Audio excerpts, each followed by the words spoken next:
우리는 몇 주 전에 사울의 변신은 무죄란 제목으로 말씀을 함께 나누었습니다.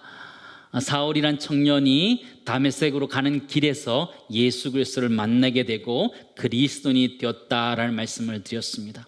그가 그렇게 그리스도인이 되었을 때에 유대교를 믿었던 사람들에게도 혼란이 있었고 제자 공동체 가운데도 혼란이 있었다라는 말씀을 드렸습니다. 그가 정말 변화되었을까라는 의심 때문에 제자 공동체에도 그런 혼란들이 있었습니다. 유대교 사람들은 이 사울의 배신 때문에 사울을 죽이려고 했습니다. 그러나 이 사울의 변신은 무죄였습니다. 왜냐하면 그리스도 예수 안에 있는 자에게는 결코 정죄함이 없기 때문입니다. 오늘은 베드로의 변신은 무죄란 제목으로 함께 말씀을 나누기 원하는데요, 베드로 역시 오늘 변하게 됩니다. 사울이 변했을 때 사람들이 당황했던 것처럼 베드로가 변했을 때도 사람들이 당황하게 됩니다. 성령의 역사 가운데 사울이 변화됐던 것처럼 성령의 역사 가운데 베드로가 변화되었을 때 사람들이 또한 놀라게 됩니다. 이 베드로라는 사람은 성령의 인도하심을 따라 갔던 사람이었습니다. 그러니까 예루살렘에서 룻다로 올라가고 또 룻다에서 요빠로 올라가게 되고 요빠에서 다시 가이사랴로 이렇게 올라가게 되는 인생을 살아갑니다. 그는 가는 곳곳마다 성령의 능력과 권능을 가지고 복음을 전하게 되고 사람을 치유하게 됩니다. 오늘 본문에 나오는 이야기는 특별히 요빠에서 있었던 일, 그때가 환상 가운데 보고 가이사랴에 갔던 일들을 보고하고 있습니다. 요빠에 있을 때 그가 환상 중에 한 보자기 같은 것이 내려온 것을 경험하게 됩니다. 거기에 부정한 동물들이 담겨 있었는데 주님이 잡아 먹어라 이렇게 말씀하시는 것이죠. 그때 베드로는 안 된다 이렇게 이야기를 하고 있는 구절입니다. 8절 말씀 보시기 바랍니다. 내가 이르되 주님 어떻다 그래요? 그럴 수 없나이다. 속되거나 깨끗하지 아니한 것은 결코 내 입에 들어간 일이 없나이다 라고 대답합니다. 베드로는 예수님의 제자이고 변화된 사람이었지만 사실 유대인의 그 틀들을 넘기는 조금 어려운 것들이 있었습니다. 유대인으로서 우월의식들을 가지고 있었고 이방인들을 무시하는 그런 일들이 그에게도 있었습니다. 그러나 그가 특별한 성령의 인도하심을 따라서 이방인 백부장 고넬료를 만나면서 그의 생각이 바뀌게 됩니다. 고넬료의 집에 가서 그의 가정에 복음을 전하고 친구들에게 복음을 전하고 그곳에 유숙하게 됩니다. 베드로는 어마어마한 역사를 경험하게 되고 생각의 틀 자체가 바뀌게 된 것을 우리는 보게 됩니다. 베드로 이렇게 바뀌게 되었을 때에 예루살렘에 남아 있었던 자신의 동료들 가운데 혼란이 생기게 되었습니다. 베드로의 변신에 죄가 있다, 사람들은 그렇게 생각하면서 베드로를 비난하기 시작하였습니다. 예루살렘에 남아있었던 사람들, 이 사람들 특별히 사도들과 형제들이다. 그런데 이 사람들 가운데 혼란이 있었습니다. 1절, 2절 말씀 보시기 바랍니다. 유대에 있는 사도들과 형제들이 이방인들도 하나님의 말씀을 받았다 함을 들었더니 베드로가 예루살렘에 올라갈 때 할례자들이 비난하여, 그렇죠? 비난하여. 소문이 굉장히 빠른 것 같지 않으세요? 베드로가 예루살렘에 이미 가기 전에 그 소문이 벌써 예루살렘에 다 퍼져 있는 거예요. 사도행 10장 끝에 보면 베드로가 그 고넬료의 집에 며칠 더 유숙했다라는 것들을 추측해 볼 수 있습니다. 그 며칠 사이에 그 소문이 예루살렘까지 퍼졌던 것이지요. 그 소문이 퍼지면서 제자들 사이에 논란이 있었습니다. 베드로 왜 그랬대? 이방인의 집에 가서 식사를 하다니 그 일이 과연 있을 수 있는 거야? 복음을 전하다니, 세례를 베풀다니 그 일이 말이나 되는 거냐고 혼란을 일으키게 됩니다. 11장 3절 말씀 보시기 바랍니다. 내가 무할례자의 집에 들어가 함께 먹었다 하니, 이 제자들이 베드로에게 내가 무할례자의 집에 들어가서 함께 밥을 먹었다 그 얘기를 하고 있는 것이죠. 한번 생각해 보시기 바랍니다. 베드로를 비난하는 사람이 유대인이었을까요? 제자 공동체였을까요? 베드로를 비난했던 사람들은 유대 공동체가 아니고 제자 공동체 사람들이었다는 것을 우린 잘 알고 있습니다. 1절에 보았던 것처럼 그들은 사도들이었고 제자들이었습니다. 베드로와 지금까지 함께 했던 사람들이었어요. 베드로를 너무나 잘 알고 있는 사람. 베드로가 그렇게 했다면 분명히 이유가 있을 것이다 라고 추측할 수도 있는데 베드로를 오해하면서 비난하고 있음을 우리는 보게 되지요. 무할라의 자의 집에 들어가서 밥 먹었다, 이런 것이지요. 그게 굉장히 중요한 것인가요? 비난받을 만한 일인가요? 이 일은 비본질적인 일이에요. 예수님이 가르쳤던 복음의 내용도 아니었어요. 예수님께서 없애려고 했던 것이기도 하고 사울 시대에 와서 그들을 없애려고 했던 그 일들이기도 한데 거기에 들어간 것 때문에 이야기하게 된 것이었습니다. 비본질적인 것 때문에 복음의 역사와 성령의 역사를 비난하고 있는 이 제자 공동체의 모습을 보게 되는 것이죠. 근데 그 모습이 우리의 모습과도 비슷할 수 있다는 것들을 우리는 경험하게 됩니다. 비본질적인 것에 있어서는 우리 모두가 포용력을 가질 수 있기를 간절히 소망합니다. 이 제자들은 사실은 포용력을 가지고 받아들일 수 있었는데 그렇지 못하고 베드로를 비난하고 있는 모습을 보게 되지요. 베드로는 역사적인 성령의 현장을 보고 예루살렘으로 이렇게 올라간다 표현하고 있어요. 예루살렘 올라가는데 베드로 기분이 얼마나 좋았을까요? 하나님의 성령의 역사를 보면서, 하나님의 위대한 역사를 보면서 제자들에 가서 빨리 그 얘기를 해주려고 갔는데 분위기가 싸늘한 거예요. 가자마자 너 왜 그랬니? 그러는 거예요. 얼마나 당황했을까요? 베드로는 정말 성령의 역사 가운데 나타났기 때문에 그들이 갔을 때에 예루살렘 공동체는 환영하면서 받아줄 것이라 생각했어요. 그러나 그렇지 못했어요. 애매히 당하는 고난과 같은 것들을 이 베드로는 경험하게 되죠. 코로나19 때문에 우리 한국 교회는 정말 애매한 고난을 당하고 있습니다. 말도 안 되는 고난을 당하고 있지요. 2,000명이 앉을 수 있는 본당에 50명만 앉으라고 이야기하고 있지요. 어이없는 상황이지요. 교회만 그렇게 이야기하지요. 그런 애매한 고난들을 우리가 당하고 있습니다. 어떻게 해야 될까요? 어떻게 해야 될까요? 불같은 성격을 가졌던 베드로가 우리에게 애매한 고난을 당했을 때 이렇게 하라고 조언해 주고 있음을 보게 됩니다. 베드로전서 2장 19절 20절 말씀입니다.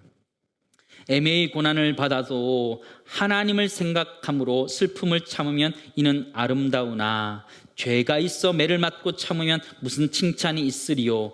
오직 선을 행함으로 고난을 받고 참으면 이는 하나님 앞에 아름다우니라.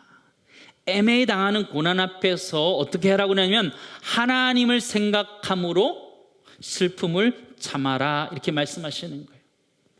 우리에게 당하는 애매한 고난이 있을 때에 하나님을 생각하면서 슬픔을 참아라, 우리에게 말씀해 주는 것이죠. 교회 공동체는요, 세상 앞에 큰 목소리를 내기보다는 사실은 하나님을 생각하며 슬픔을 참아내야 한다는 것을 베드로는 우리에게 말씀해 주고 있는 거예요. 세상 앞에 교회가 힘 있는 목소리를 내기 시작하면 세상은 더 힘 있는 목소리로 교회를 억누를 것입니다. 그것이 힘의 원리이고 힘의 논리이고 세상의 논리이지요. 교회는 힘이 아닌 사랑으로 말하고 사랑으로 행동해야 되는 줄을 믿습니다. 교회는 힘의 논리가 아니라 사랑의 논리를 가지고 작동되는 것이어야 된다는 것이죠. 오늘 성경에 나오는 베드로라는 사람은 한 성격하는 사람입니다. 베드로 성격 급한 거 우리 다 알고 있습니다. 근데 오늘 성경을 보면 그가 변해 있음을 보게 됩니다. 저는 설교 말씀을 준비하면서 베드로의 모습이 좀 당황스러운 거예요. 베드로 같지 않은 거예요. 베드로에게 변화된 모습을 보면서 우리의 모습을 한번 돌아봤으면 좋겠습니다. 오늘 성경 보시면 베드로가 그 제자들에게 화를 내만도 하는데 화를 내지 않고 차례대로 설명하였다, 이렇게 표현해 주고 있습니다. 4절 말씀 보시기 바랍니다. 베드로가 그들에게 이 일을 어떻게 했다 그래요? 차례로 설명하여. 베드로는 자신을 비난하고 있는 사람들에게 윽박 지르거나 자신의 지위를 가지고 누르지 않고 자세하게 설명하고 있음을 우리는 보게 됩니다. 성경을 보시면 베드로가 설명하는데 그들이 곧 그 현장에서 지켜보는 것처럼 아주 자세하게 설명을 합니다. 사실에 대해서 설명하고 영적인 의미에 대해서 베드로가 잘 설명해주고 있는 모습을 보게 됩니다. 베드로는 사실 그렇게 얘기할 수 있었지 않겠어요? 야, 네가 환상을 봤어? 그렇게 말할 수 있지 않겠어요? 야, 내가 이방인과 밥 먹는 거 봤냐고. 그렇게 말할 수 있었지요? 그러나 그렇게 하지 않고 차례대로 설명하고 있는 모습을 보게 됩니다. 자신의 답답한 마음들을 내려놓고 하나하나 설득하고 있는, 하나님의 역사를 설명하고 있는 베드로의 모습을 우리는 보게 됩니다. 자신이 환상을 보게 된 것과 또 고넬료 집에 초대받은 것과 성령이 가라고 하신 것들에 대해서 하나하나 구구절절 이야기하고 있는 베드로의 모습을 보게 됩니다. 참 많이 변했지요. 12절 말씀 보시기 바랍니다. 성령이 내게 명하사 아무 의심 말고 함께 가라 하시매 이 6 형제도 나와 함께 가서 그 사람의 집에 들어가니. 베드로가 의심 없이 가라는 성령의 말씀 따라 갔다라는 그 얘기들을 제자들에게 해주는 것이죠. 갔을 때 자신의 이야기를 합니다. 베드로가 입을 열어서 말씀을 전할 때 성령이 그 가운데 임하시는 것들을 그가 보았다 고백하는 거예요. 이방인인 그 고넬료의 가정에 성령이 임하는 것을 보았다라고 이야기하는 것이죠. 오순절 성령 강림 사건을 통하여 제자 공동체 가운데 임했던 그 성령이 멀리 떨어져 있는 가이사랴의 그 이방인 백부장의 가정에 임하는 것을 자신이 보았다라고 이야기하고 있는 것이죠. 그러면서 17절에는 같은 선물을 받았다라고 말하고 있는 것이죠. 베드로는 충격을 받았을 것입니다. 베드로는 자신이 가졌던 우월의식들을 다 내려놓게 되고 유대인인 자신이나 이방인인 고넬료나 하나님 앞에서 동등한 사람이라는 것을 깨닫게 되었던 것이죠. 베드로는 그 일을 설명할 때 자신의 어떤 영적인 체험을 가지고, 자신의 경험을 가지고, 자신의 지위를 가지고 제자 공동체에 이야기하지 않습니다. 자신의 있었던 일들을 차례대로 설명할 수 있었어요. 그가 그렇게 할 수 있었던 이유가 무엇이었을까요? 베드로가 그렇게 넉넉하게 그 사람들을 대할 수 있었던 이유가 무엇이었을까요? 3장 8절인데요. 베드로전서 3장 8절 말씀입니다. 너희가 다 마음을 같이하여 동정하며 형제를 사랑하며 불쌍히 여기며 겸손하며. 베드로는 자신을 비난하는 형제 자매들에 대해서 적이라고 간주하지 않고요, 자신의 동지다 생각했어요. 내 형제, 내 자매다. 그러기에 내가 그렇게 비난을 받아도 차례차례 설명한다, 이렇게 얘기하는 거죠. 마음을 다 같이 하여 동정하며 형제를 사랑하고 긍휼히 여겼다, 성경은 이렇게 표현하고 있는 것이죠. 교회 공동체, 제자 공동체, 가정 공동체는 사랑하면서 서로 불쌍히 여겨가야 되는 공동체라는 것을 우리에게 가르쳐 주는 것이죠. 베드로의 변화된 그 모습은 우리에게 공동체를 어떻게 대해야 되는지를 우리에게 가르쳐 주는 거예요. 첫 번째 나누기 원하는 것은요, 공동체를 사랑하며 불쌍히 여길 때 우리가 베드로처럼 겸손할 수 있다라는 것이죠. 그렇지 않아요? 우리가 교회 공동체를 대할 때, 가정의 공동체든지 직장의 공동체든지 대할 때 우리가 겸손하게 대할 수 있는 이유가 무엇이에요? 우리가 그들을 사랑하기 때문에, 그들을 긍휼히 여기기 때문에 그렇게 바라보는 것이죠. 그런 은혜가 온 교회 가운데, 가정 가운데, 직장 가운데 있기를 간절히 소망합니다. 베드로는 겸손한 마음을 가지고 제자들을 대합니다. 그 덕분에 이 제자 공동체는 하나가 되기 시작하는데요, 이 변화된 이 베드로의 모습은 또한 다른 곳에서 볼 수 있습니다. 이 베드로는 사실은 생각하기보다는 먼저 움직이는 사람이라는 것을 우리가 너무나 잘 알고 있지요. 마태복음 26장에 보면 예수님께서 제자들과 함께 겟세마네 동산에서 기도하십니다. 근데 그때 병사들이 와서 예수님을 잡아가게 되지요. 그때 베드로 칼을 꺼내서 대제사장의 종 말고의 귀를 잘라버립니다. 말릴 틈도 없이 순식간에 일어난 사건이었습니다. 그 사건에서 알 수 있듯이 베드로는 한 성격하는 사람이었습니다. 마태복음 14장에도 보면요, 오병이어 사건이 있은 이후에 예수님께서 제자들을 먼저 배를 타고 그 건너편으로 건너가라, 이렇게 말씀하십니다. 어둑어둑할 때 제자들이 건너가는데요, 예수님이 캄캄한 가운데 제자들에게 나타납니다. 물 위로 걸어서 나타나지요. 제자들이 귀신인가 유령인가 놀라워하면서 그때 예수님께서 내니 두려워하지 말라, 그렇게 말씀하시죠. 그때 한 사람이 얼른 뛰어내립니다. 누굴까요? 베드로. 베드로가 물 위로 뛰어내려서 물 위를 걸어가면서 예수님께 갑니다. 물론 그가 물에 빠지긴 했지만 그의 성격을 잘 볼 수 있는 대목이 아닌가, 그런 생각을 하게 됩니다. 근데 오늘 성경 말씀을 보시면 그렇게 행동파 베드로가 생각하는 베드로로 바뀌었음을 우리는 보게 됩니다. 16절 말씀 보시기 바랍니다. 내가 주의 말씀에 요한은 물로 세례를 베풀었으나 너희는 성령으로 세례를 받으리라 하신 것이 생각났노라. 그냥 무작정 세례 준 것이 아니고 그에게 하나님의 말씀이 생각났다라고 오늘 성경은 기록해 주는 거예요. 베드로는 어떤 상황이 일어났을 때에 그것이 성경 말씀이 어떻게 해석하는지 그 능력이 생기게 되었던 것이지요. 성경의 말씀으로 자신의 상황을 해석해 가는 것 굉장히 중요한 것입니다.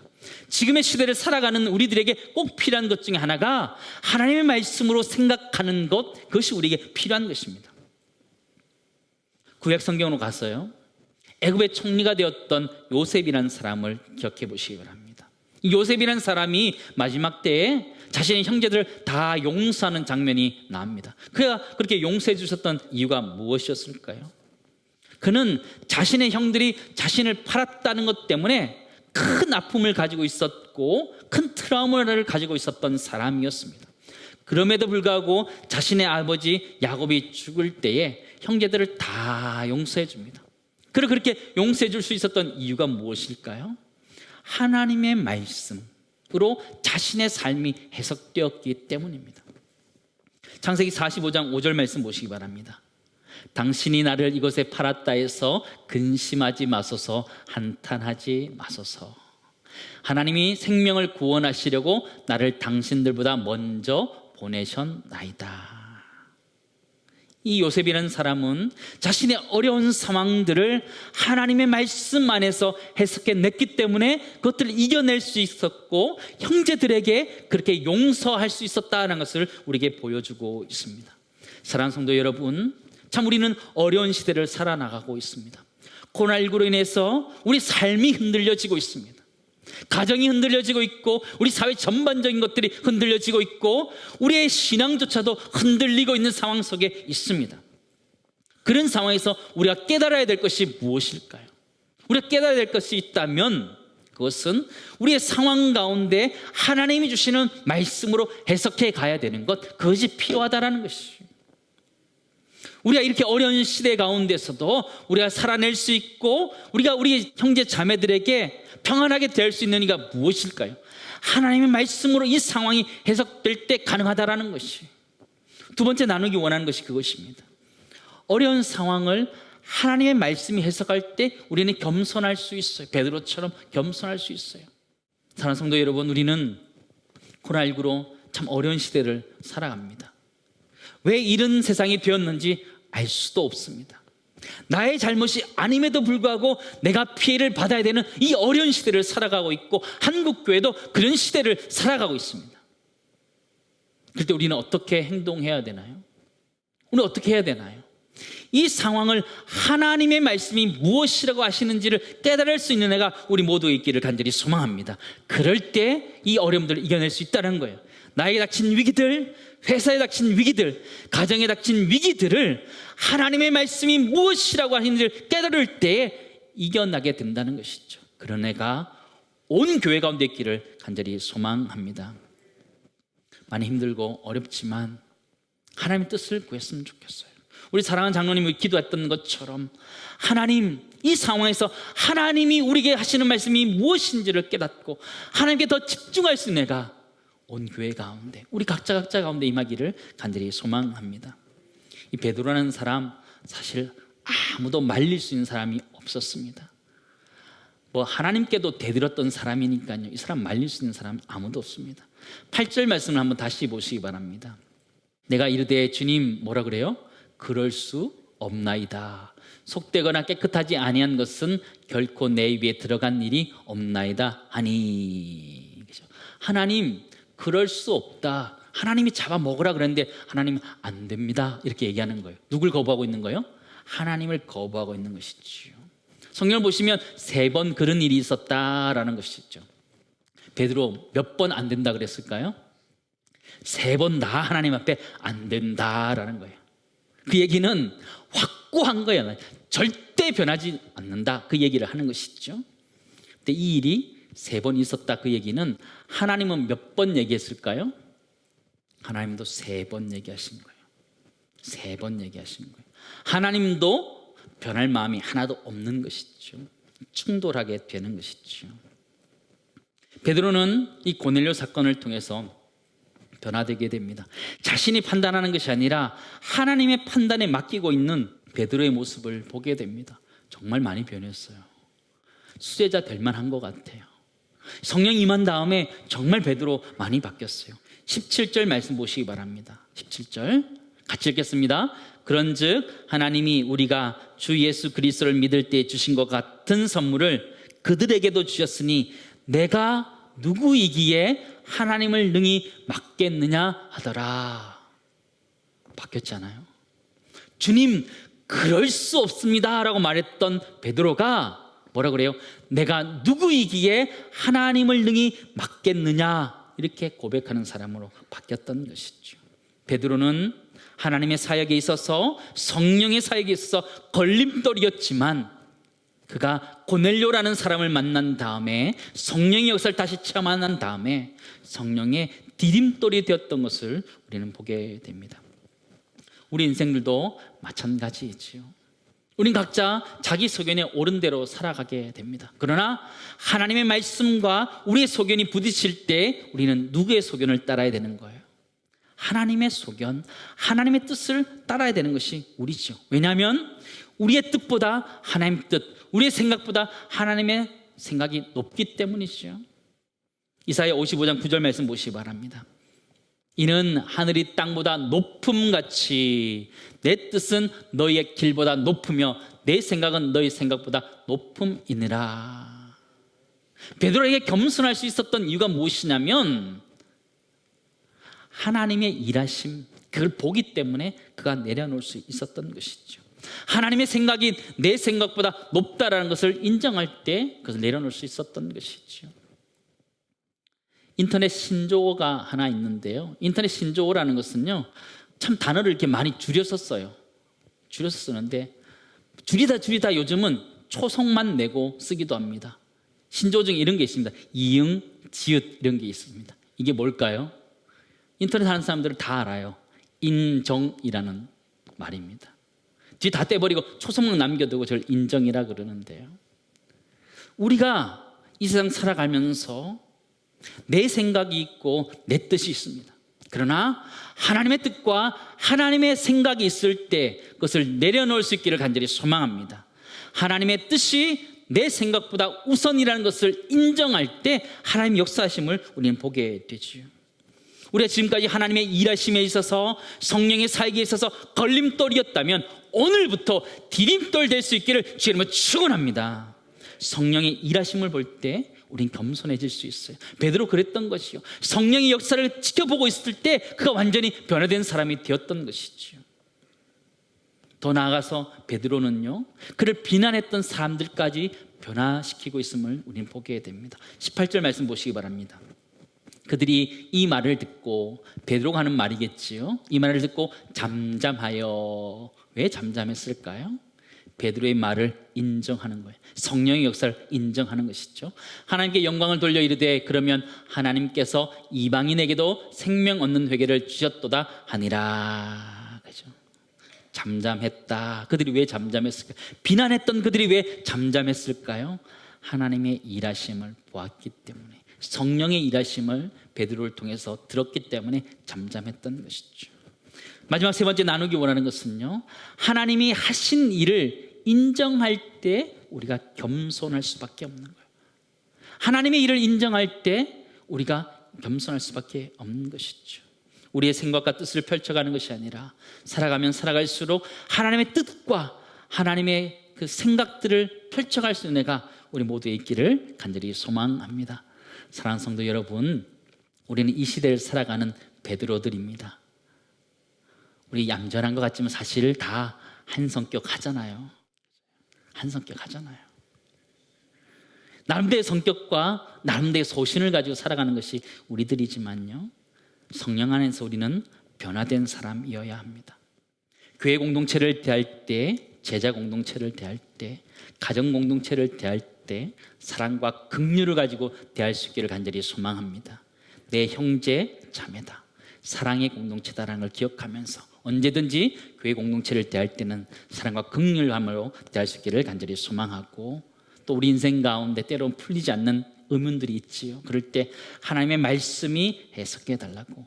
요셉의 풀리지 않는 그 인생 가운데 그가 하나님의 말씀을 통해서 그가 해석해냈던 것처럼 풀리지 않는 우리 인생 하나님의 말씀으로 깨닫게 해달라고 기도하시고, 또 우리가 하나님의 역사하심을 인정함으로 인하여서 우리 주변 사람들과 화목하며 살아갈 수 있는 은혜가 우리 모두에게 있기를 간절히 소망합니다.